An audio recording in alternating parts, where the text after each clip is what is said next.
राष्ट्रमाता राजमाता मा जिजाऊ, बहुजन प्रतिपालक छत्रपती शिवाजी महाराज, तरुणांचं प्रेरणास्थान छत्रपती संभाजीराजे, आद्य शिक्षक महात्मा ज्योतिराव फुले, आरक्षणाचे जनक राजर्षी शाहू महाराज, भारतीय राज्यघटनेचे शिल्पकार विश्वरत्न डॉक्टर बाबासाहेब आंबेडकर, कर्मयोगी गाडगे महाराज, राष्ट्रसंत तुकडोजी महाराज, भाऊसाहेब पंजाबराव देशमुख, प्रबोधनकार ठाकरे आणि समस्त महामानवांना सर्वप्रथम विनम्र अभिवादन।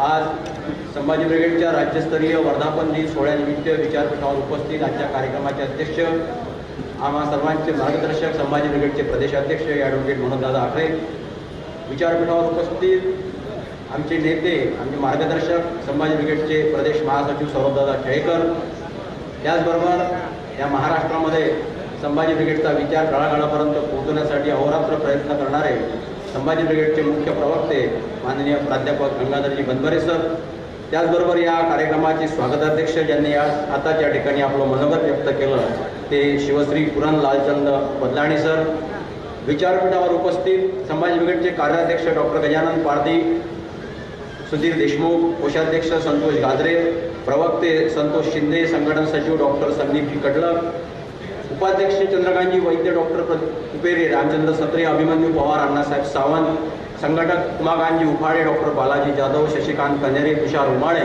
डॉक्टर सुदर्शन तारक, इंजिनियर विजय पाटील, अतुल गायकवाड, सहसंघटक दिनेशजी महाडिक, इंजिनियर मनोज गायकवाड, संदीप बारड, सुयोग गावणकर, दिनेश जगदाळे, त्याचबरोबर या कार्यक्रमाकरता विशेष उपस्थिती म्हणून शिवसेना जिल्हा प्रमुख डॉक्टर सुधीरजी कव्हर, जिजाऊ ब्रिगेडच्या प्रदेशाध्यक्षा सीमाताई बोके, शिवसेना जिल्हा समन्वयक सुरेश भाऊ मापारी, मराठा सेवा संघाचे जिल्हाध्यक्ष नारायणराव काळबांडे, विभागीय अध्यक्षा जिजाऊ ब्रिगेड संजीवनताई बाजड, शिवसेना लोकसभा यवतमाळ वाशिमचे अध्यक्ष कॅप्टन प्रशांत सुर्वे, त्याचबरोबर ज्यांच्या नेतृत्वात हा सोहळा या ठिकाणी संपन्न होत आहे ते संभाजी ब्रिगेडचे विभागीय अध्यक्ष गजानन भोयर, जिल्हाध्यक्ष गणेश सुर्वे, वाशिम जिल्ह्यातील संभाजी ब्रिगेडची सर्व तरुण तडफदार टीम की ज्यांनी हा मेळावा अतिशय चांगल्या प्रकारे आयोजित केला आणि यशस्वी केला, त्या सर्वांचं मी या ठिकाणी पहिल्यांदा अभिनंदन करतो।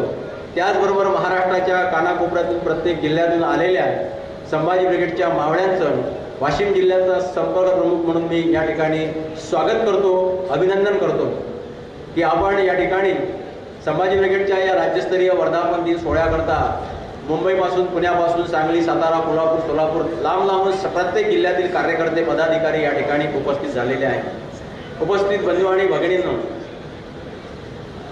या ठिकाणी संभाजी ब्रिगेडची नेते मंडळी आपले विचार, मनोगत व्यक्त करणार आहे।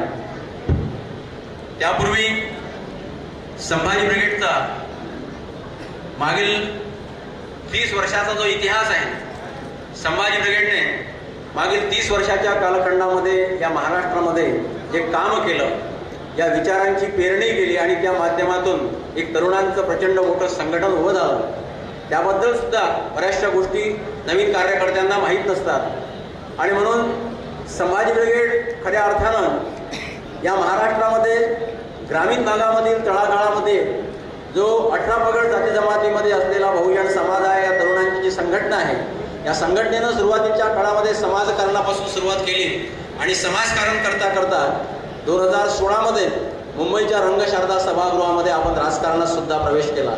100% समाजकारण आणि 100% राजकारण हे धोरण ठरवून संभाजी ब्रिगेड आज महाराष्ट्राच्या राजकारणामध्ये मोठ्या ताकदीनं आणि जोमानं, उत्साहानं काम करत आहे।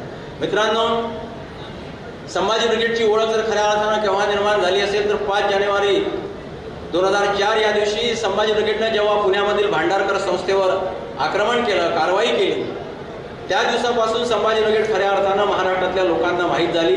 त्यापूर्वी सुद्धा संभाजी ब्रिगेडचं काम महाराष्ट्राच्या कानाकोपऱ्यात सुरू होतं, परंतु जेव्हा अमेरिकन लेखक जेम्स लेन याचा आधार घेऊन पुण्यामधील काही मनोवादी प्रवृत्तीच्या लोकांनी राष्ट्रमाता जिजाऊ छत्रपती शिवरायांचा अपमान केला आणि संभाजी ब्रिगेडला जेव्हा हे समजलं, तेव्हा संभाजी ब्रिगेडच्या 72 मावळ्यांनी भांडारकर संस्थेवर कारवाई केली आणि छत्रपती शिवाजी महाराजांनी राष्ट्रमाता जिजाऊंच्या अपमानाचा बदला घेतला।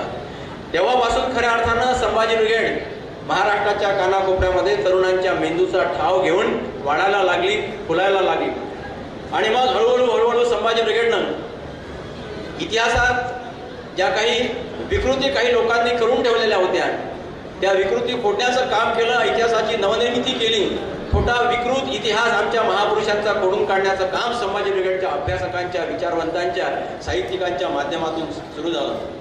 आणि म्हणून सांस्कृतिक दहशतवाद पहिल्यांदा मोडून टाकला पाहिजे आणि त्या माध्यमातून खऱ्या अर्थानं बहुजन समाजाचे जे महापुरुष आहेत त्यांचा वास्तववादी आणि सत्य इतिहास आहे तो लोकांसमोर आणला पाहिजे. यासाठी संभाजी ब्रिगेडनं काम करणं सुरू केलं. भांडारकर संस्थेवर कारवाई केल्यानंतर मग लाल महालामध्ये दादोजी कोंडदेवांचा जो पुतळा होता की छत्रपती शिवाजी महाराजांच्या गुरुस्थानी चुकीच्या पद्धतीने त्यांना बसून खोटा इतिहास लिहिला गेला. संभाजी ब्रिगेडनं आपल्या माध्यमातून लाल महालामधला दादू कोंडदेवांचा पुतळा हटवण्याचं फार मोठं काम केलं आणि इतिहासातली घाण पहिल्यांदा स्वच्छ केली. हे संभाजी ब्रिगेडचं फार मोठं काम मित्रांनो या इतिहासामध्ये आपण केलेलं आहे. अनेक अशी कामं संभाजी ब्रिगेडने केली. पुण्यामध्ये राम गणेश गडकरींचा पुतळा होता. संभाजी उद्यान नाव आणि पुतळा मात्र राम गणेश गडकरींचा. या राम गणेश गडकरींनी संभाजी राजांचा चुकीचा इतिहास राजसन्यास नाटकांमधून लिहिला आणि संभाजी राजांची सुद्धा बदनामी केली. संभाजी ब्रिगेडच्या आमच्या छाव्यांनी तो राम गणेश गडकरींचा पुतळा सुद्धा त्या उद्यानामधून हटवण्याचं फार मोठं काम केलेलं आहे. हे संभाजी ब्रिगेडचं आणखी एक मोठं काम मित्रांनो आहे. मराठा आरक्षणाच्या माध्यमातून आज जरी मराठा आरक्षणाचा प्रश्न सुरू असला तर मराठा आरक्षणाची सुरुवात जर पूर्ण केली असेल तर ती मराठा सेवा संघानं आणि संभाजी ब्रिगेडनं केलेली आहे. 15-20 वर्षापूर्वी मराठा आरक्षणासाठी संभाजी ब्रिगेडचे अनेक कार्यकर्ते तुरुंगामध्ये गेले आणि आपल्यावर केसेस लावून घेतल्या. आणि त्याचं ज्वलंत उदाहरण म्हणजे शिवनेरीवर त्यावेळचे मुख्यमंत्री अशोक चव्हाण यांचं हेलिकॉप्टर मराठा आरक्षणासाठी संभाजी ब्रिगेडच्या कार्यकर्त्यांनी फोडलेलं आहे. हे संभाजी ब्रिगेडचं फार मोठं काम मराठा आरक्षणासाठी आहे.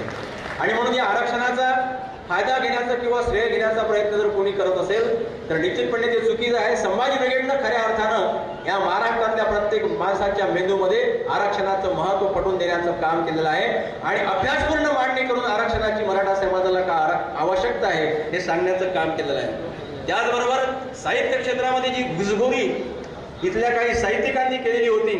चिपळूणचं अखिल भारतीय मराठी साहित्य संमेलन होतं आणि या मराठी साहित्य संमेलनामध्ये याचा साहित्य संमेलनासोबत काहीही संबंध नाही. त्या परशुरामाचा फोटो अखिल भारतीय मराठी साहित्य संमेलनाच्या पत्रिकेवर छापण्यात आलेला होता. मित्रांनो, एकीकडे आपण अखिल भारतीय मराठी साहित्य संमेलन म्हणतो आणि त्या ठिकाणी मात्र या देशातला जो मराठी बांधव आहे त्याला मात्र कुठेही स्थान नसते. संभाजी ब्रिगेडनं सुरुवातीपासून 1885 मध्ये जेव्हा महात्मा ज्योतिराव फुलेंनी भूमिका घेतली होती, न्यायमूर्ती महादेव गोविंद रानडे यांनी जेव्हा महात्मा ज्योतिराव फुलेंना या साहित्य संमेलनाचं निमंत्रण दिलं तेव्हा महात्मा ज्योतिराव फुलेंनी ते निमंत्रण नाकारलं होतं. या साहित्य संमेलनामध्ये या देशातल्या 18 पगड जाती जमातीच्या बहुजन समाजाचा, कष्टकरी, कामकरी शेतकऱ्यांचा इतिहास मांडला जात नाही, सांगितला जात नाही, त्यांचे प्रश्न सांगितले जात नाही. तेव्हा महात्मा फुलेंनी तेव्हा बहिष्कार टाकला. तोच महात्मा ज्योतिराव फुलेंचा विचार घेऊन चिपळूणच्या साहित्य संमेलनावर बहिष्कार टाकण्याचं आवाहन संभाजी ब्रिगेडने केलं. जर परशुरामाचा फोटो पत्रिकेवरून काढला नाही, आईची हत्या करणारा परशुराम हा आमचा आदर्श असू शकत नाही हे संभाजी ब्रिगेडनं आयोजकांना ठणकावून सांगितलं आणि त्या संभाजी ब्रिगेडच्या आग्रहामुळं आयोजकांना तो फोटो पत्रिकेवरून हटवावा लागला. हा संभाजी ब्रिगेडचा फार मोठा विजय लागला. संभाजी ब्रिगेडनं साहित्याच्या क्षेत्रामध्ये, संस्कृतीच्या क्षेत्रामध्ये, शेतकऱ्यांच्या बाबतीमध्ये, शिक्षणाच्या क्षेत्रामध्ये फार मोठं कामं मित्रांनो केलेली आहे. आणि म्हणून इतिहासाची नव्यानं मांडणी करून या देशामध्ये आमच्या बहुजन महापुरुषांचा खरा इतिहास लिहिण्याचं काम संभाजी ब्रिगेडच्या माध्यमातून झालेलं आहे. आज जी नवीन पिढी संभाजी ब्रिगेडला जुळलेली आहे कदाचित संभाजी ब्रिगेडचा पूर्ण इतिहास त्यांच्यापर्यंत पोहोचला नसेल, कारण संभाजी ब्रिगेडच्या बाबतीमध्ये सुरुवातीच्या काळामध्ये अतिशय चुकीची मांडणी झालेली आहे. भांडारकरवर जेव्हा संभाजी ब्रिगेडनं कारवाई केली तेव्हा संभाजी ब्रिगेडच्या बाबतीमध्ये या देशातल्या मीडियानं अत्यंत घाणेरडा असा प्रकारचा प्रचार केला. परंतु संभाजी ब्रिगेडचे जे आमचे पदाधिकारी, कार्यकर्ते या ठिकाणी बसलेले आहेत त्यांनी तो इतिहास पुराव्यानिशी समोर आणला की कशा प्रकारे चुकीचा इतिहास मांडण्यात आलेला आहे. संभाजी ब्रिगेडनं कार्यकर्त्यांची खऱ्या अर्थानं फौज निर्माण केलेली आहे. या राज्यामध्ये अनेक व्याख्याते, लेखक, विचारवंत, कीर्तनकार, प्रवचनकार, प्रबोधनकार, कलाकार, चित्रकार जर निर्माण केले असतील तर ते संभाजी ब्रिगेडनं निर्माण केलेले आहे. आणि या विचारपीठावर आज जे बसलेले आहे एक एक कार्यकर्ता आमच्या संभाजी ब्रिगेडचा आहे. या ठिकाणी आमचे गजानन भाऊ भोयर आहे, त्यांनी या ठिकाणी इतक्या मोठ्या कार्यक्रमाचं हे नियोजन केलं. एक सामान्य शेतकरी कुटुंबातला पोरगा वाशिम सारख्या छोट्याशा जिल्ह्यामध्ये संपूर्ण महाराष्ट्रातल्या संभाजी ब्रिगेडचा वर्धापन दिन मेळावा घेण्याचं धाडस करतो, हिंमत करतो. याच्याकरता आपण टाळ्या वाजवल्या पाहिजे.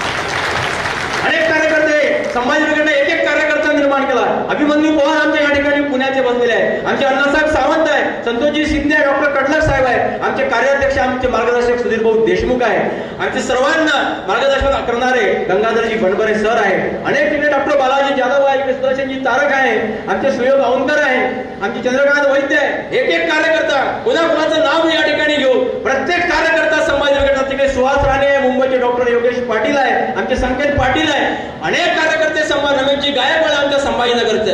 एक एक कार्यकर्ता संभाजी ब्रिगेडचा लाख मोलाचा आहे. एक एक कार्यकर्त्यानं या महाराष्ट्राच्या कानाकोपऱ्यामध्ये संभाजी ब्रिगेडच्या विचाराचा एक वारं जे आहे पेटवलेला आहे आणि त्या माध्यमातून खऱ्या अर्थानं हे समस्त बहुजन समाजाच्या महापुरुषांचा विचार प्रचार आणि प्रसार करण्याचं काम मित्रांनो केलेलं आहे. आणि म्हणून येणाऱ्या काळामध्ये या ठिकाणी आमचे शिवसेनेचे आदरणीय डॉक्टर सुधीरजी कवर आणि पदाधिकारी बसलेले आहेत. मागच्या वर्षी शिवसेना आणि संभाजी ब्रिगेडची युती झाली. संभाजी ब्रिगेडनं सुरुवातीच्या काळापासूनच प्रबोधनकार ठाकरेंचा विचार प्रत्यक्षपणे अंगीकारून आचरणात आणून आपल्या संघटनेची, आपल्या पक्षाची वाटचाल केलेली आहे. आणि म्हणून उद्धवजी ठाकरे हे वारसदार आहे प्रबोधनकार ठाकरेंच्या रक्ताचे. त्याचबरोबर संभाजी ब्रिगेड सुद्धा प्रबोधनकार ठाकरेंच्या विचारांची वारसदार आहे, हे आपण लक्षात घेतलं पाहिजे. आणि म्हणून शिवसेना आणि संभाजी ब्रिगेड ही युती झाली मागच्या वर्षी ऑगस्ट महिन्यामध्ये. येणाऱ्या काळामध्ये शिवसेना आणि संभाजी ब्रिगेड एकत्रितपणे मित्रांनो पुढच्या सगळ्या निवडणुकांना सामोरं जाणार आहे. महाराष्ट्राचं वातावरण, राजकीय वातावरण पुढच्या काळामध्ये आपल्याला बदललेलं दिसेल. फार मोठी खळबळ महाराष्ट्राच्या राजकारणामध्ये संभाजी ब्रिगेड आणि शिवसेनेच्या माध्यमातून घडून येणार आहे. आणि त्यासाठी शिवसेना उद्धव बाळासाहेब ठाकरे यांची आणि संभाजी ब्रिगेड यांची युती झालेली आहे. दोघांचीही विचारधारा एकच आहे. शिवसेनेचं जे हिंदुत्व आहे प्रबोधनकार ठाकरेंचं, ते जे शेंडी आणि जानव्याला मानत नाही तेच हिंदुत्व संभाजी ब्रिगेडचं सुद्धा आपण लक्षात घेतलं पाहिजे. आमचं सुद्धा तेच हिंदुत्व आहे की ज्या हिंदुत्वाला काही लोकांची विकृती चिकटलेली आहे, ती विकृती, मनुवादी विकृती बाहेर काढून उरलेला जो स्वच्छ गाभा आहे ते आमचं खरं हिंदुत्व आहे. आणि म्हणून आमचाही झेंडा भगवा आणि शिवसेनेचाही झेंडा भगवा आहे. आमचंही दैवत छत्रपती शिवाजी महाराज आणि संभाजी महाराज आहे, शिवसेनेचं सुद्धा दैवत तेच आहे. दोघांच्याही या विचारातून पुढच्या काळामध्ये या महाराष्ट्रामध्ये एक वेगळ्या प्रकारचा इतिहास मित्रांनो आपल्याला निर्माण करायचा आहे. आणि म्हणूनच 2016 मध्ये मुंबईला 100% समाजकारण आणि 100% राजकारण हे धोरण ठरवून संभाजी ब्रिगेडनं राजकारणात प्रवेश केलेला आहे. येणाऱ्या काळामध्ये आपल्या सर्वांना अत्यंत ताकदीनं, अत्यंत जोशानं आणि उर्मीनं आणि विचारपूर्वक पुढच्या काळाला सामोरं जावं लागणार आहे. सध्याचं राजकारण अत्यंत वेगळ्या पद्धतीनं, चुकीच्या पद्धतीनं चाललेलं आहे. मी त्यावर बोलणार नाही, आपले सगळे वक्ते या ठिकाणी बोलणार आहे. परंतु संभाजी ब्रिगेडची जी भूमिका आहे, संभाजी ब्रिगेडची भूमिका माणसाला जोडणारी भूमिका आहे, पहिल्यांदा आपण लक्षात घेतलं पाहिजे. मराठा आरक्षण जरी आम्ही मागत असलो तरी ओबीसी सुद्धा आमचा बांधव आहे. मराठा आणि ओबीसी एकच आहे. संभाजी ब्रिगेडची आमची जी भूमिका आहे ती पूर्वीपासूनची आहे. आम्हाला या महाराष्ट्रामध्ये जोडण्याचं राजकारण करायचं आहे, तोडण्याचं राजकारण अजिबातही करायचं नाही. आणि त्यामुळे संभाजी ब्रिगेडचा विचार हा समस्त बहुजन महामानवांचा विचार आहे. तो विचार घेऊनच पुढची वाटचाल आम्ही करणार आहोत. आपण सर्वजण या ठिकाणी आले. आमचे अध्यक्ष आदरणीय मनोज दादा आणि महासचिव सौरभ दादा ही जी जोडी आहे अध्यक्ष आणि महासचिवांची, आपण लक्षात घेतलं पाहिजे की मनोज दादा आणि सौरभ दादा यांच्या हातामध्ये, यांच्या खांद्यावर संभाजी ब्रिगेडची पूर्णपणे धुरा आहे.